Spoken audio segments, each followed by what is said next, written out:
할렐루야. 오늘도 대림절 특별 기도에 오신 여러분들을 사랑하며 환영합니다. 이 시간 주님의 더 깊은 임재를 바라보며 참 아름다워라 주님의 세계는 함께 찬양하며 나가겠습니다.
그 소리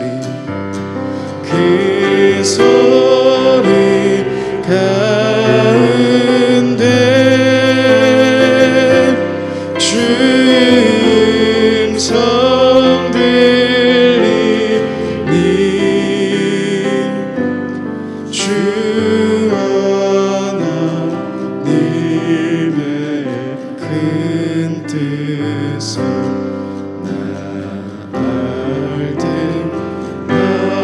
다시 한번 1절로 찬양하겠습니다. 참 아름다워라 참 아름다워라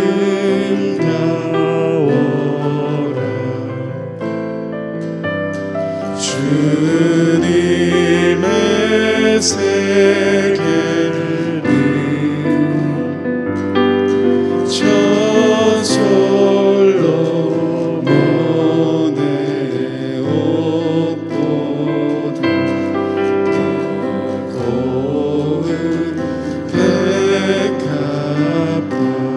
주 찬송 주 찬송하는 듯 저 맑은 새소리 내 아버지의 지으신 그 솜씨 깊도다.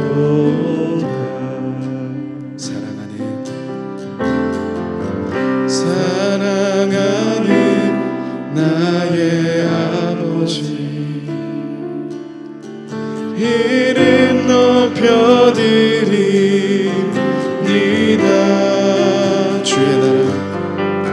주의 나라 찬양 속에 임하시니 능력에 주께 찬송하네.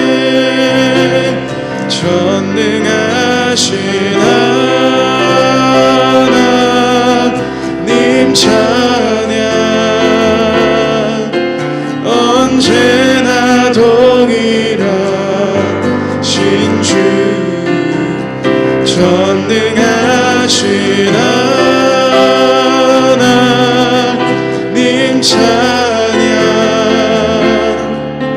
영원히 다스리는 나의 아버지 주의 펴드립니다. 주의 나라 주입니다. 주의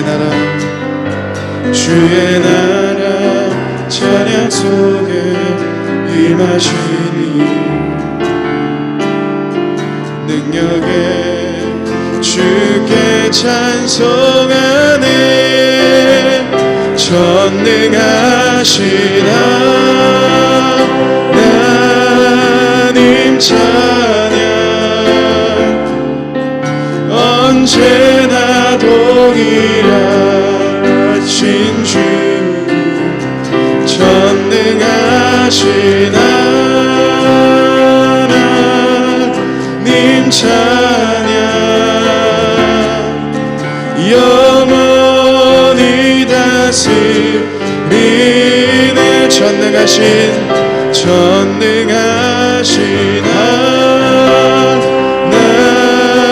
하나님 찬양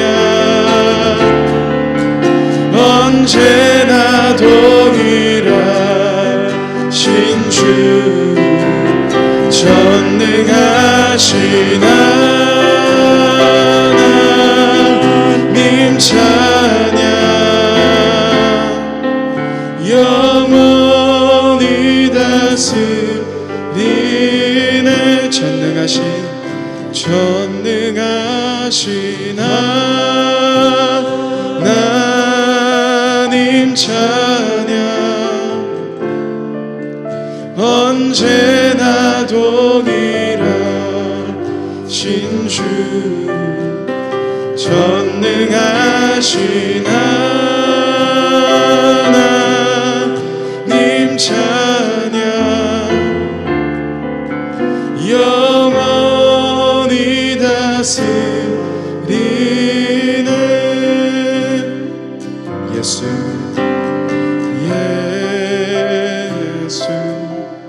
사랑해요. 나 주 앞에 엎드려 경배와 찬양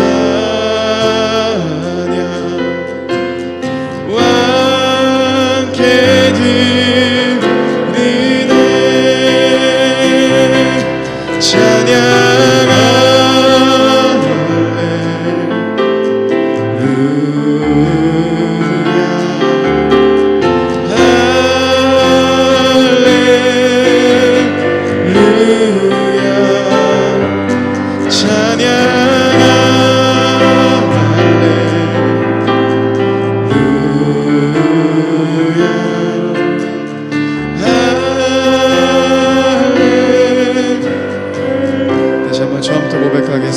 예수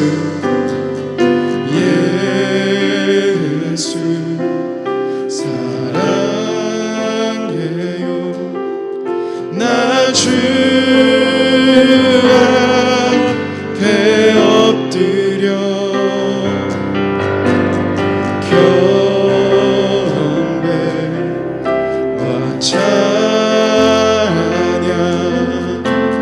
경배와 찬양 함께 드리네.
이 시간 함께 같이 한번 기도하며 나갔으면 좋겠습니다. 이 시간 왕이신 주님 앞으로 우리들의 모든 마음들을 드리며 우리의 모든 상황 가운데 함께 하시는 그 주님을 바라보며 우리를 광야에서 인도하시는, 우리를 광야에서 지키시는 그 주님을 바라보며 이 시간 함께 잠잠히 기도하며 나아가겠습니다. 함께 기도하시겠습니다.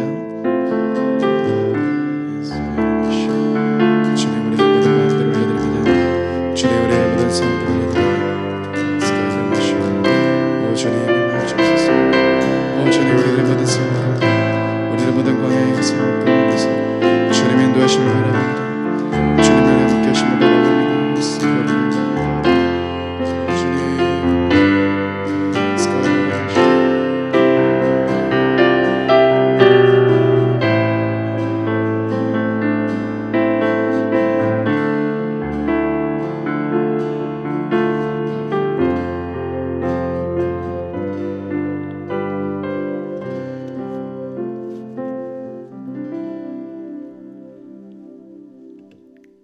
사랑하는 하나님, 예수 그리스도의 아름답고 존귀하신 그분 앞에 이 새벽도 경배합니다.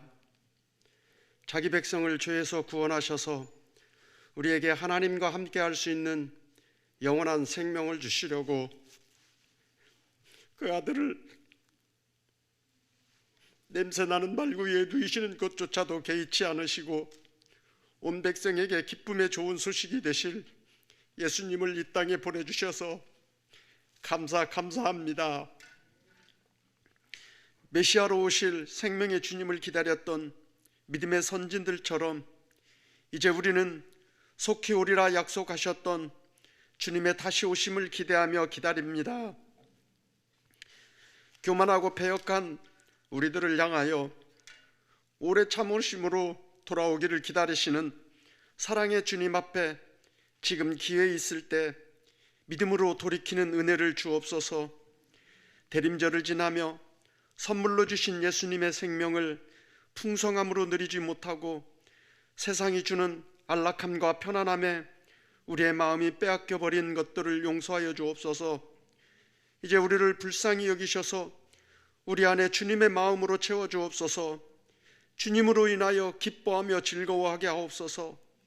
주님, 지치고 힘듦에 크고 작은 광야를 지나는 우리의 성도분들, 성경에서 만나는 믿음의 선배들이 광야에서 하나님의 도우심으로 지나왔다면 그때 도우시고 함께 하셨던 하나님께서 지금도 여전한 그 하나님이시기에 오늘 우리도 순적히 지나갈 것들을 소망하며 광야를 마주할 때에 이 광야에서 하나님의 일하심을 보게 하옵소서. 하나님의 영광을 보게 하옵소서. 이 새벽에도 구목사님을 통하여 새롭게 주시는 말씀이 광야를 지나야 하는 우리에게 위로와 약속의 말씀으로 우리의 심령에 새겨주옵소서. 오늘 또 어떤 하루를 주실지 기대하며 나아갑니다. 때로는 넘어질지라도 영원한 사랑으로 우리와 함께 하시는 하나님의 도우심으로 말미암아 승리할 수 있도록 도와주옵소서. 이 새벽에도 여전히 예수 그리스도의 이름을 의지하며 믿음으로 간구합니다. 우리를 통하여 이루어 가실 주님의 나라, 주님의 뜻을 향하여 기도의 지경을 넓혀 주옵소서. 사랑의 주 예수 그리스도의 이름으로 기도드립니다.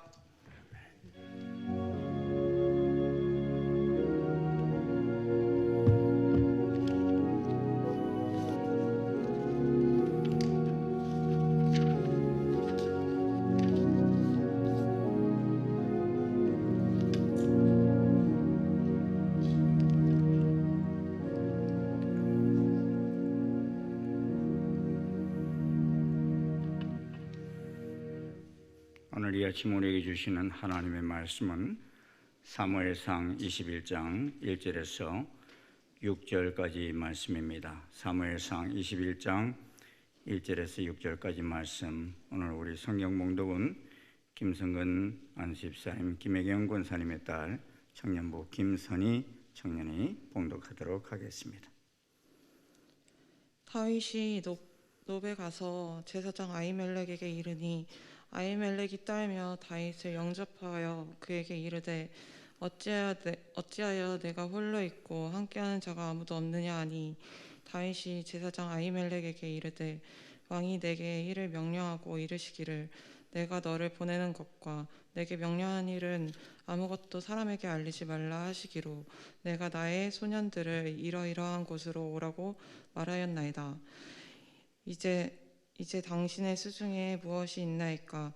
떡 5덩이나 무엇이나 있는 대로 내 손에 주소서 하니 제사장이 다윗에게 대답하여 이르되 보통 떡은 내 수중에 없으나 거룩한 떡은 있나니 그 소년들이 여자를 가까이만 하지 아니하였으면 주리라 하는지라. 다윗이 제사장에게 대답하여 이르되 우리가 참으로 3일 동안이나 여자를 가까이 하지 아니하였나이다. 내가 떠난 길이 보통 여행이라도 소년들의 그릇이 성결하겠거든. 하물며 오늘 그들의 그릇이 성결하지 아니하겠나이까 하며 제사장이 그 거룩한 떡을 주었으니 거기는 진설병 곧 여호와 앞에 물려낸 떡밖에 없었음이라. 이 떡은 더운 떡을 드리는 날에 물려낸 것이더라. 아멘. 우리 학가다 말씀 요한복음 14장 21절 말씀 세 번 하도록 하겠습니다. 시작. 요한복음 14장 21절 말씀. 나의 계명을 지키는 자라야 나를 사랑하는 자니 나를 사랑하는 자는 내 아버지께 사랑을 받을 것이요 나도 그를 사랑하여 그에게 나를 나타내리라. 요한복음 14장 21절 말씀. 요한복음 14장 21절 말씀. 나의 계명을 지키는 자라야 나를 사랑하는 자니 나를 사랑하는 자는 내 아버지께 사랑을 받을 것이요 나도 그를 사랑하여 그에게 나를 나타내리라. 요한복음 14장 21절 말씀. 요한복음 14장 21절 말씀. 나의 계명을 지키는 자라야 나를 사랑하는 자리 나를 사랑하는 자는 내 아버지께 사랑을 받을 것이요 나도 그를 사랑하여 그에게 나를 나타내리라. 요한복음 14장 21절 말씀. 아멘. 하나님의 계명을 사랑하는 여러분에게 오늘도 하나님의 임재가 나타나시기를 주의 이름으로 축원합니다. 오늘 주신 말씀을 가지고 이 새벽에 광야에서 만난 거룩한 떡이라는 제목으로 같이 말씀을 나누고자 합니다. 새벽 오늘 추운 날씨인데 승리하고 나오신 거 진심으로 축하드립니다. 주님 꼭 만나셔서 풍성한 은혜를 누리고 나아가는 이 아침 되시기를 축원합니다. 이어령 교수가 최근에 출간한 이어령의 마지막 수업이라는 책이 있습니다.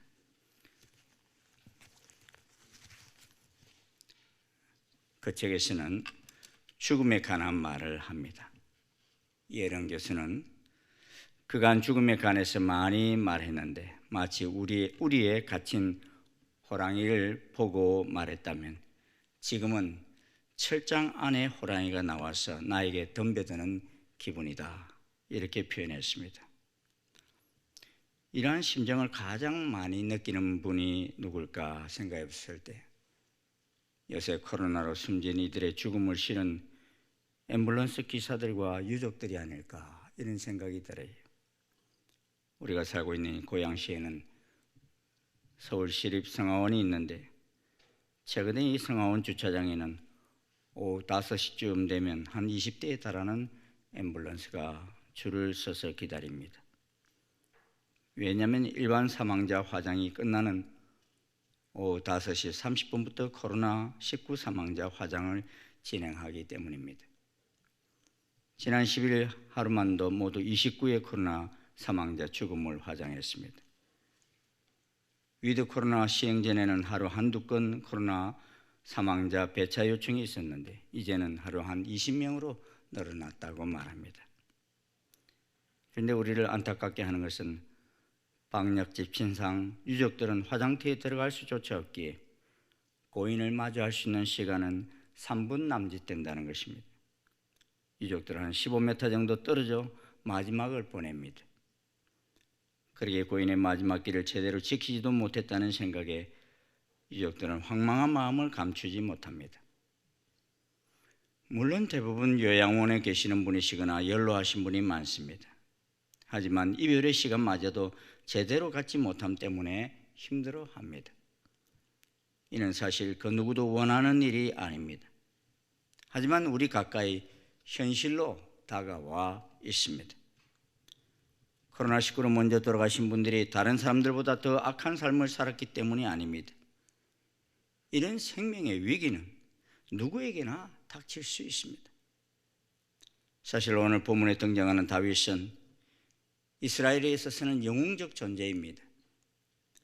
나라가 가장 위급할 때 골리앗을 쳐 죽인 자요, 그로 인하여 두려워 떨고 있던 백성들이 담대하게 블레셋을 무찌를 수 있었던 민족적인 영웅입니다. 그러니 상식적으로 생각하면 그는 그 시대에 가장 안정을 누리고 형통의 삶을 누려야 할 그런 사람입니다. 그런데 그는 그 누구보다도 생명의 위협을 느끼며 도망자의 신세가 되었습니다. 그는 신분적으로 그러한 자리에 있지 않습니다. 그는 사울왕의 사위예요. 군대 장관이 된 자입니다. 그리고 백성들이 그 누구보다도 존경하는 때입니다. 그런데 가장 백성들로부터 존경받는 그때에 가장 생명의 위협을 강하게 느끼는 삶을 살았습니다. 얼마나 위협을 느껴야 하는가 하면 마치 사울왕 앞에서 창에 맞아 죽을 뻔한 적도 있고 병사들이 잡으러 왔을 때 아픈 것처럼 쏘여야 하는 때도 있었습니다.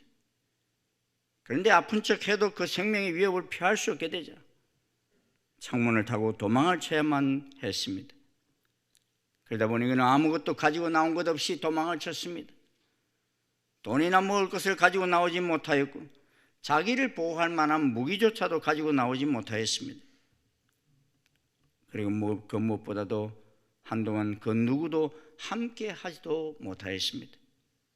어찌 보면 하나님의 사람이 이와 비슷한 광야의 길을 많이 경험하는 것을 저는 성경을 읽으면서 특별히 이 광야 집회를 통해서 깨닫게 됩니다.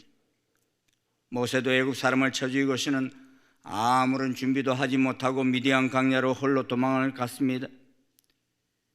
그런데 다윗도 급히 도망가느라 아무런 준비도 못하고 줄행량을 쳐야만 했습니다. 사람이 이런 위기가 닥치게 되면 제일 먼저 생각하는 것이 무엇이겠어요? 어디로 가야 제일 안전할까? 그 생각 들지 않겠어요? 다윗도 그런 생각을 했겠지. 그런데 자기 부모가 있는 곳으로 가게 되면 그곳엔 사울왕이 잡기 위해 보낸 사람들이 제일 먼저 들이닥칠 것을 알기 때문에 갈 수가 없습니다. 그래서 그래도 조금은 안정적으로 여긴 곳이 성막이 있는 노브이라는 성읍으로 도망을 쳤습니다. 처음에는 실로의 성소가 있었는데 자전 블레셋의 침략으로 인해서 옮긴 곳이 노업이라는 곳입니다. 느헤미야 11장 31절 32절을 보면 또 베냐민 자손은 아나돗과 노업에 거주하였으며 라고 말씀하고 있습니다. 이 노업이라는 지역은 예루살렘 북동쪽에 위치한 베냐민 지파에 속한 성읍이었습니다. 이곳에는 엘리 제사장의 후손들이 살고 있었습니다. 그러기에 그는 노업에서 제사장 엘리멜렉을 만나기 위해 찾아간 것입니다. 이제 도망자의 삶을 시작해야 하는데 그러기 위해서는 최소한의 음식과 무기가 필요했기 때문입니다. 사람들이 위기에 처하게 되면 극단적으로 생명을 끊는 사람들이 많습니다. 며칠 전에는 독일에서는 코로나 백신 증명서를 가짜로 만든 것이 발각되어서 그 당사자가 회사로부터 징계를 받게 될 것을 부끄럽게 여겼는지 남편이 그 아내와 세 자녀를 다 죽이고 자신도 자살을 한 그런 일이 있었습니다. 아무리 생각을 해봐도 그렇게까지 해야 했었나 싶은데 사람들은 자존심이 상하니까 견디지를 못하는 그런 사람들이 있습니다. 그래서 극단적인 행동하는 사람들이 있습니다. 며칠 전에는 이 고양시에 사는 한 분도 대장동 사건과 연관이 있는 사람인데 구속될 것을 예측하고서는 극단적인 행동을 하였지요.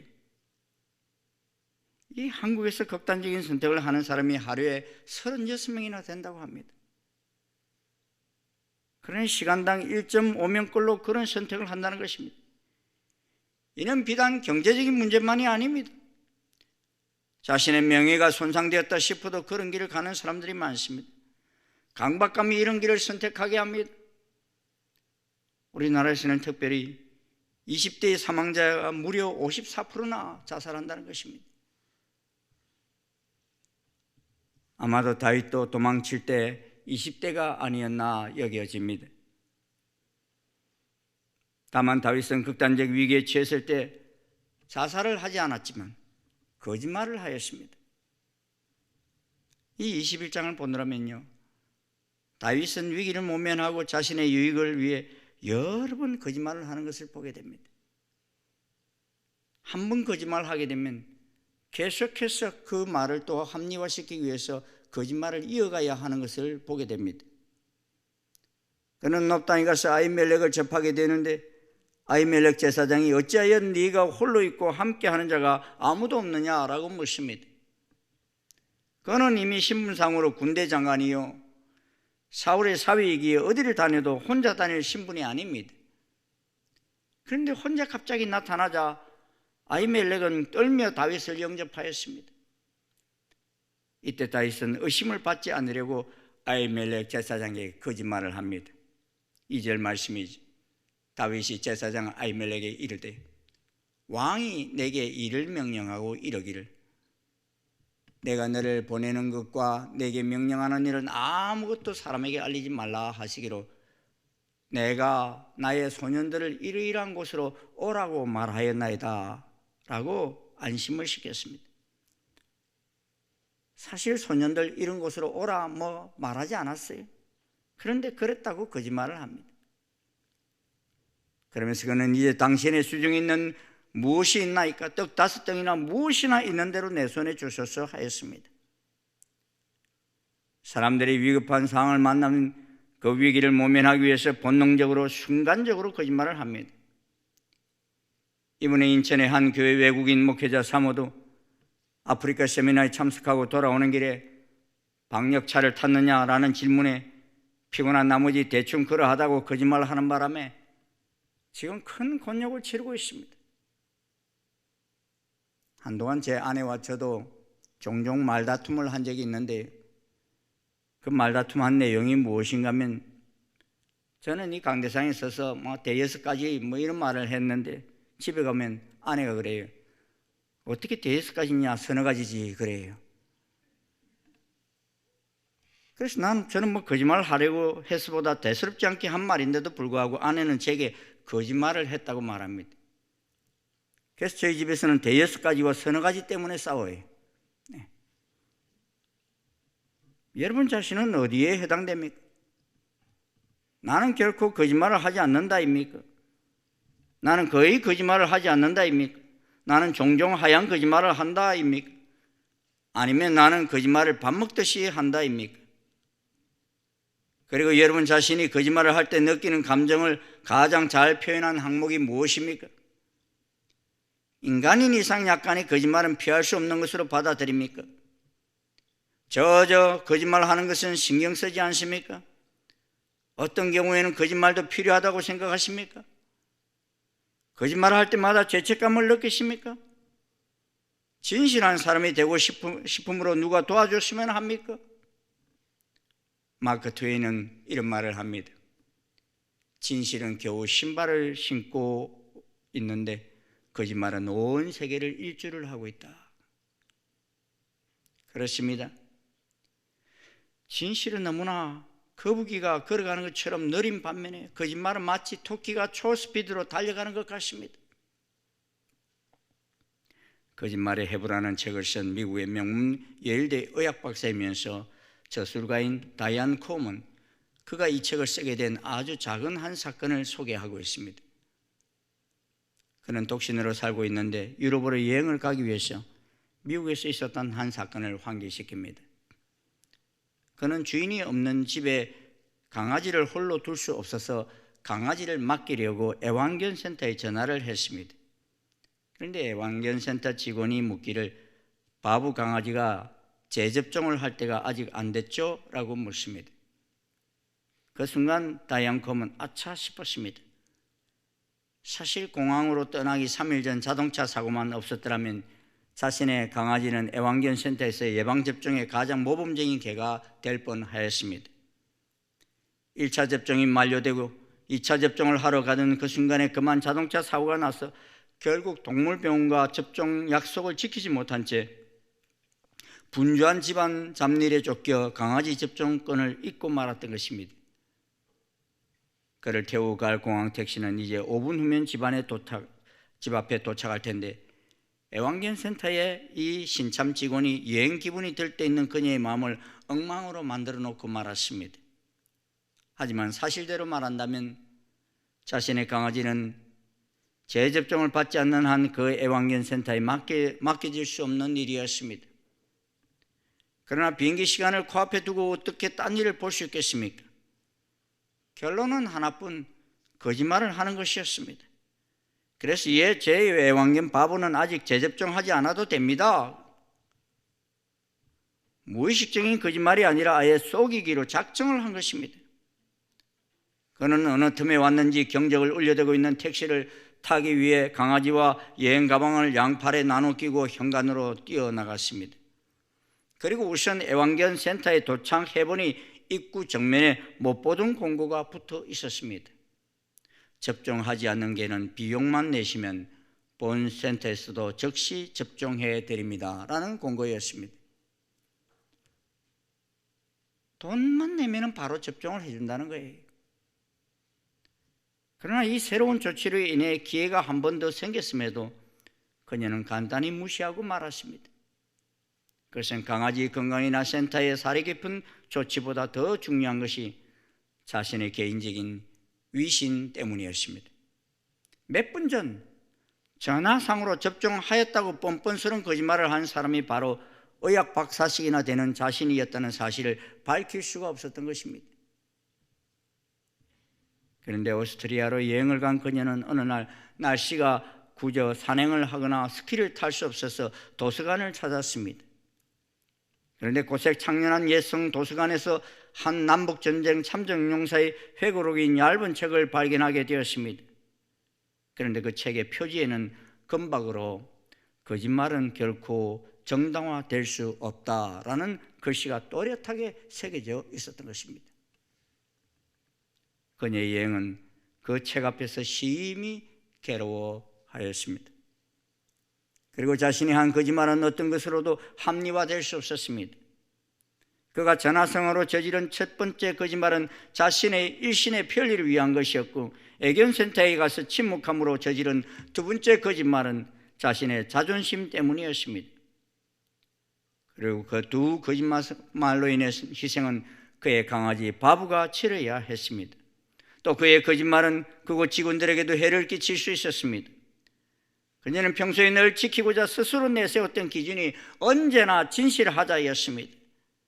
그런데 그런 자신이 이렇게 개 한 마리 때문에 거짓말을 하고 해외여행에서마저도 그의 심기를 편치 않게 한다는 것이 괴로웠습니다. 그래서 그는 여행 중에 나는 왜 종종 거짓말을 하는가라는 물음을 던지며 비록 자신의 자존심에 상처를 입는 한이 있더라도 그 질문에 대한 답을 찾고 싶었습니다. 그 답을 찾기 위해 여행 내내 그리고 돌아와서 넉 달 동안이나 일기를 써낸 책이 거짓말의 해부라는 책이었습니다. 여러분의 인생을 살아오면서 이런 크고 작은 거짓말 때문에 아파해 보신 적은 없습니까? 또 하얀 거짓말이라고 하는 선의의 거짓말을 해보신 적은 없습니까? 급박한 위기에서 어쩔 수 없이 거짓말을 해본 적은 없습니까? 성경 속에서 보면 이 거짓말을 한 경우들이 허다히 있습니다. 출애굽기를 보면 히브리 산파의 아이들의 생명을 살리기 위해서 자기들이 도착하기 전에 히브리 산모가 아이를 낳아버렸다는 거짓말을 하는 사건도 등장하죠.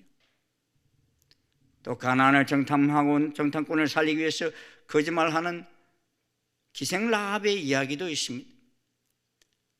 많은 사람들은 이런 거짓말 때문에 어린 아기 모세도 살아날 수 있었고 또 정탐꾼도 살 수 있었다고 말합니다. 그리고 성경도 이러한 산파들에게 하나님께서 은혜를 베푸셨다고 하셨고 기생 라합도 자기 백성 군인들을 속이고 정탐꾼들을 숨겨줌으로 인해서 그 자신과 그 가족이 다 구원함을 받았고 예수님의 족보에도 오르는 축복을 누렸습니다.